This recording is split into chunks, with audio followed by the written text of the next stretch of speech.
நல்ல மொறு மொறுன்னு சூப்பரான டேஸ்ட்டில் உருளைக்கிழங்கும் காலிஃப்ளவரும் போட்டு ஒரு அருமையான வறுவல் எப்படி செய்யலாம் அப்படின்னு தான் நம்ம இன்னைக்கு பார்க்க போகிறோம். ரொம்ப ரொம்ப சூப்பரான டேஸ்ட்டில் இருக்கும். நீங்கள் சாப்பாட்டுக்கெல்லாம் சைடிஷ் எடுத்துக்க தேவையில்லை, வெறும் வாயிலே நீங்கள் சாப்பிடலாம். அந்த அளவுக்கு ஒரு சூப்பரான டேஸ்ட்டில் இருக்கும். இப்போ வாங்க அந்த சூப்பரான டேஸ்டான உருளைக்கிழங்கு காலிஃப்ளவர் ஃப்ரை எப்படி செய்யலாம் அப்படிங்கிறத நம்ம வீடியோக்குள்ளே போய் பார்க்கலாம். வெல்கம் டு சாச்சி சமையல். ஃபர்ஸ்ட் ஒரு பேன் எடுத்து வச்சுக்கோங்க. அதில் ஒரு 2 ஸ்பூன் அளவுக்கு எண்ணெய் சேர்த்துக்கலாம். எண்ணெய் நல்லா காஞ்சதும் கடுகு, 1 ஸ்பூன் உளுந்து, வாசனைக்காண்டி ஒரு 1/2 ஸ்பூன் அளவுக்கு சோம்பு சேர்த்துக்கோங்க. இப்போ இது எல்லாத்தையும் சேர்த்து நல்லா பொரிச்சு விட்டுக்கலாம். நம்ம போட்டு கடுகு, உளுந்து இதெல்லாம் நல்லா பொரிஞ்சு செவந்து வந்த பிறகு இதுல ஒரு கொத்து அளவு கிட்ட கருவேப்பிலை சேர்த்துக்கலாம். அடுத்ததா காரத்துக்காண்டி ஒரு 4 கிட்ட பச்சை மிளகாய் எடுத்து பொடிசா கட் பண்ணி வச்சிருக்கேன், அதை இதுல சேர்த்துக்கலாம். அது கூடவே ஒரு ஸ்பூன் அளவுக்கு இஞ்சி பூண்டு விழுது, ஒரு சின்ன மீடியம் சைஸ் அளவு பெரிய வெங்காயத்தை எடுத்து நல்லா பொடிசா கட் பண்ணி வச்சிருக்கேன், அதே இதுல போட்டு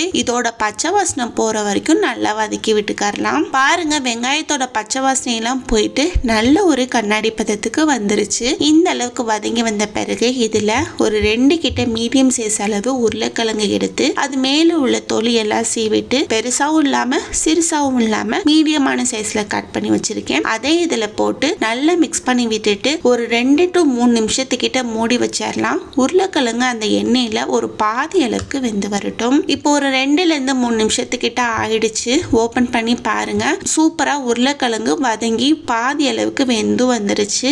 இந்த டைம்ல இதை நல்லா மிக்ஸ் பண்ணி விட்டுட்டு ஒரு 1/2 காலிஃப்ளவர் எடுத்து நல்லா உருளைக்கிழங்கு எவ்வளவு குட்டி சைஸ்ல இருக்கோ அதே சைஸ் அளவுக்கு காலிஃப்ளவரையும் நல்லா பொடிசா கட் பண்ணி வச்சிருக்கேன், அதை இதுல போட்டு உருளைக்கிழங்கு கூட நல்லா மிக்ஸ் பண்ணி விட்டுக்கலாம். இது ரெண்டுமே சேர்ந்து ஓரளவுக்கு நல்லா சூப்பரா மிக்ஸ் ஆகி வந்துருச்சு. இந்த டைம்ல இதுக்கு தேவையான மசாலா சேர்த்துக்கலாம். ஒரு 1/2 ஸ்பூன் அளவுக்கு மட்டும் மஞ்சள் தூள் சேர்த்துக்கோங்க. அடுத்ததா ஒரு ஸ்பூன் அளவுக்கு மிளகாய் தூள், 1 ஸ்பூன் கரம் மசாலா, 1/2 ஸ்பூன் மல்லித்தூள், ஒரு 1/2 ஸ்பூன் அளவுக்கு மிளகுத்தூள். அடுத்ததா இதுக்கு தேவையான அளவு உப்பு. இதுதான் இதுக்கு தேவையான மசாலா. இதையும் போட்டு அந்த காலிஃப்ளவர் கூடவும் உருளைக்கிழங்கு கூடவும் நல்லா மிக்ஸ் ஆகுற மாதிரி மெதுவா சிம்ல வச்சு கிளறி விட்டுக்கோங்க. இப்ப பாருங்க, சூப்பரா கலர்ஃபுல்லா எல்லாமே சேர்ந்து நல்லா மிக்ஸ் ஆகி வந்துருச்சு. இந்த டைம்ல ஓரளவுக்கு ஈக்குவலா ஸ்ப்ரெட் பண்ணி விட்டுட்டு மூடி வச்சிடலாம். இது ரெண்டுமே மசாலா நல்லா செட் ஆயிட்டு உப்பு, உரப்பு, காரம் இதுவுமே நல்லா செட் ஆயிட்டு நல்லா வெந்து வரட்டும். ஒரு 5 to 10 நிமிஷத்துக்கிட்ட நல்ல மீடியம் ஃப்ளேம்ல வச்சு விட்டுருங்க.